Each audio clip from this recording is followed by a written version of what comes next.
Donnie and Dolly. The team is supported by ableauctions.ca. Closing your business? We can help.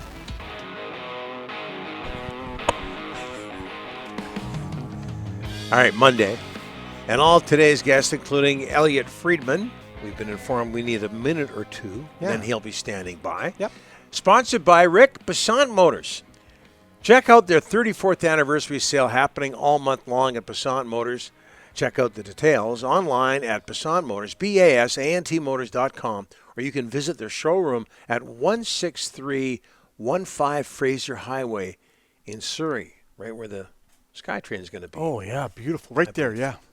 One of several places. Yeah, exactly. It's going to be out that way. Okay, the big news today, and again, we're going to have Elliotte Friedman on the show in a matter of moments. Yeah. At least we hope to. Connor McDavid, 2-year contract extension. No raise. No decrease in pay, but no raise. Same money as he's making right now, $12.5 million a year. So Connor is telling the Edmonton Oilers, look, I'm sticking around for a while. I'm giving you a fantastic deal. Do something with it. And if they don't win in the next 3 years, he's gone. You know, Austin Matthews' contract is up at the same time as this guy. So is Zach Werenski. They all got the same agent. Think about it. You know, it's not a coincidence. It's only 2 years. But if they win the Cup, Donnie, then maybe he signs for another 8 years. Who knows? But this is he could have got. Or maybe he signs short term with those two players as teammates. Yeah. Do the Oilers sign Bobrovsky? He's going to be UFA at the end of this season. There's a lot of questions to be answered here. Remember when Paul Correa and Timo Solani, Colorado, signed for $1 million each for one season? How'd that work out? It didn't work out. Thank you. But it was an example of two players, not that long ago. I guess it was long ago. Time flies. But saying, look, we want to grab a cup here. Timo Solani did win a Stanley Cup. Where did Iginla go? Boston after? Boston and Pittsburgh. When you try to LA, when you try to force winning a cup, it doesn't work, Donnie. It's got to happen naturally. You give it a shot. It worked out for Ray Bourque, right? Oh yeah, that was the one. That was a trade. Yeah. All right, I believe. Elliotte Friedman joins us now from Hockey Night in Canada and the 32 Thoughts podcast. Elliotte, thanks for doing this, sir. How are you? I'm good, guys. How are you doing? Lovely. Well, good. I can imagine how busy you are today. Great work. A 2-year extension for Connor McDavid. 12.5 per. I think most people are stunned, shocked. Your reaction? Yeah, I have to say I'm not.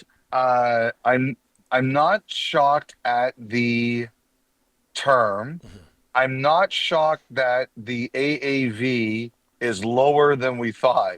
But I was surprised at 12.5. I did not see that one coming. And I knew he'd take less. I didn't think it was going to be, 12.5 per year, 25 million. It's kind of funny to say that's less, but I didn't see that one coming. I knew it was going to be a team-friendly deal. I didn't realize it was going to be that team-friendly. So can you put into words the kind of pressure the Edmonton organization is now under with Connor McDavid giving them such a great deal? Yes. He put, not only did they do that, not only did he do this, but he also waited this long, Don. He definitely put the organization on notice. Like, don't take me for granted. I want to win, and he's doing all the right things. He competes hard. He works hard. Everything he does is all about winning. And now he's taking a salary that allows them to be in better position to have cap space. Like, they could have over 20 million in cap space next year. But what he's also done is say, hey, it's not automatic.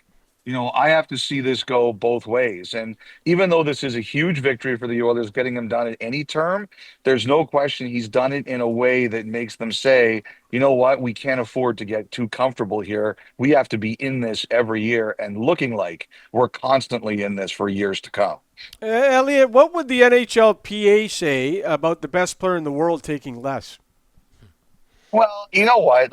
It's an interesting conversation, Rick, but the one thing you have to remember is that this is a 50-50 league. So every dollar that one player takes is a dollar that somebody else can't get. And I think at the end of the day, every player has to say, look, no matter what, I have to do what makes me happy. And there's nothing that makes them happier than winning. Now, do I think that some teams are going to go to their players? Like, could Vegas go to Jack Eichel and say, look what Connor McDavid did? Yeah. And yeah, I think some teams are going to try to put that pressure on their players. I have no doubt about that. And it's up to a player and their agent in that situation to say one of two things. Yeah, okay, I get it. Or that's his situation. That's not my situation, and they're different. So that's what you have. That's all you can do is you can either say, yeah, I get it, or our situations are not the same, and I shouldn't. That deal has no argument or validation on mine. Elliotte, the NHL regular season starts this week. What about the Canucks? What are you feeling coming out of camp about these guys? What are some of the things they're trying to do? What's your general feeling about Vancouver?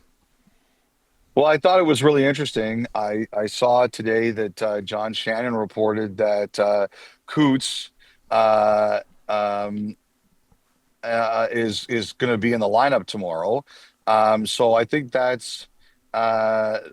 I think that's very interesting. I think that like that's an interesting move to me because I do think you're trying and like teams I think always should say whoever makes the lineup deserves to be in the lineup. These all should be merit based.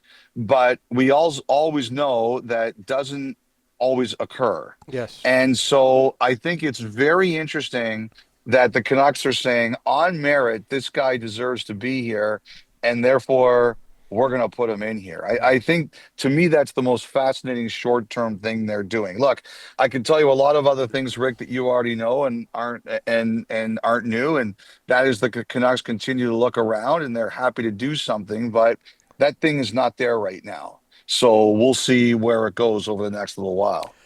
Uh, Take a look at the Canadian teams for me. Who do you think's going to be a surprise? Who do you think's going to go backwards to Canadian clubs? Um, I know. I'll tell you this. There's a lot of disrespect towards Winnipeg. Yes, I see that. Well, I think you are the leading Winnipeg disrespecter, Rick. There is a lot of disrespect. Like that shirt couldn't fit in Winnipeg, especially in February. Come on, it's a beautiful But shirt. it is a beautiful shirt. There's a lot of disrespect towards Winnipeg that I just don't get really. I know they're injured, but I still think they're going to be okay. I think this. I think Vancouver's going to be better. I think Edmonton's going to be really good. I think Calgary's going to be in a dogfight um, for a lot of the playoffs to get there. I try not to overreact to the preseason, but I wasn't crazy about what I saw from Calgary during the preseason. I'm a little bit surprised they didn't claim a backup goaltender today. Um, Gridden made the team. I like that, but I wasn't crazy about what I saw there. I think Winnipeg will be fine. I think Ottawa and Montreal are going to be fine. To me, the most fascinating team in Canada is Toronto. I just think that I liked a lot of them. I think Wool being absent, and I don't think at this point in time we have any idea of his return status. I think it kind of takes away something that was one of their biggest strengths last year was goaltending. Stolers and Wool were a good combination. I still think Toronto's pretty deep, but I think without Wool being there until we know when he's going to return, I think you're taking one of the strongest parts of their roster away from them, and that is their goaltending combination. So many people in Vancouver just so pleased to hear you say that the most fascinating NHL team in Canada is the Leafs, and there's a lot of support out here for that. It was too loud. Like that's the biggest victory I think for the Canucks so far this year, Don, is that there hasn't really been a lot of news and noise about them. Well, It's just been really quiet. yeah. Well, the thing that's been loud is that there's been promise from their young players, which we haven't seen for a long time. Hey, speaking of Toronto, Elliot, in all seriousness now, what's the buzz like in that city, given what the Jays are up to? It's huge. I went yesterday. It was incredible. Like people talk about pressure and things like that.